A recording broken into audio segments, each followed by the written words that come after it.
dama lay waxaat ne la Youssou Ndour génnam bii lenn la mooy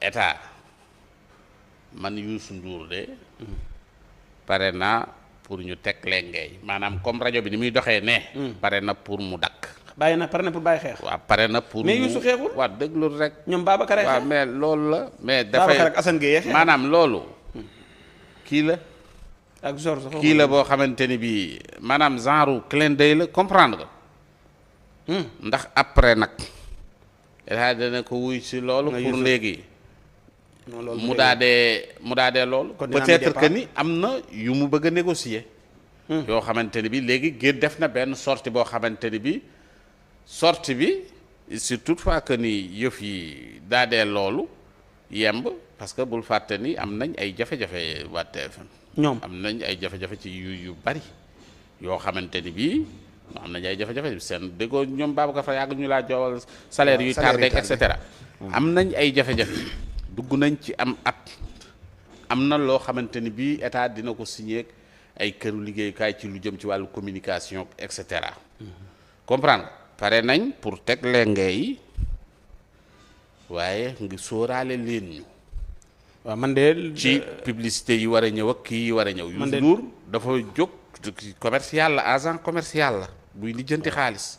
man de comme yow yaa nga ci xam nga moom ngay déglu ci oto ba nee nga yaa ngi ca musique ba man mi déglu fan yi revue bi daal moom fan yi ak coppeeku am na. non maanaam dalal te niñ daan jëlee journal yi dal ci état bi moom. ma ne la wàññee mi ngi wàññeeku. ma ne la kii yi ñu war a signé. ak yi ñu war a fésal. dafa am lu bari loo xam ne état bi soxla na ko pour ci wàllu communication. te ñoom bu dañ ñu ci cee kenn fàtte. sóoraale leen ñu ci Youssou Ndour génn gi mu génn mooy.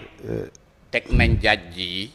ah ñu xeex. ñoom xeexuñu woon de information bu la ngeen ñu séddee ci yëf yi ñu ànd fésal yëf yi. information la ñu moo tax bu ngeen gisee TFM suul gas bu suulatut. xam leen ni. ah da doon suul.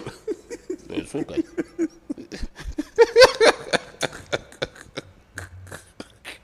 voilà nag da ngay font de dañoo suul.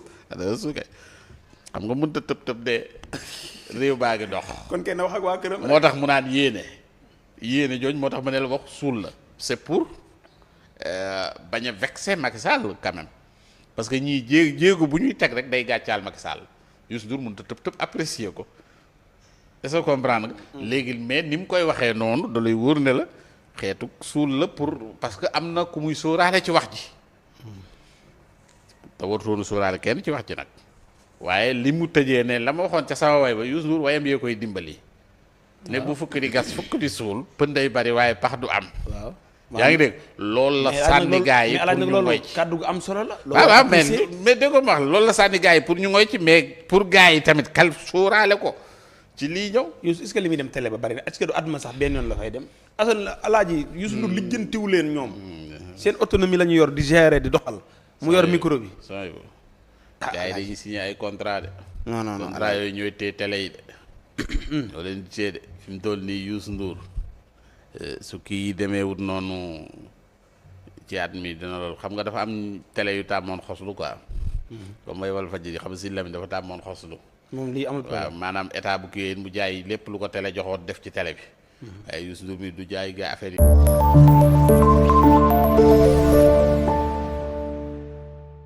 Sénégal Info TV, la Chine de tous les Africains, abonnez-vous.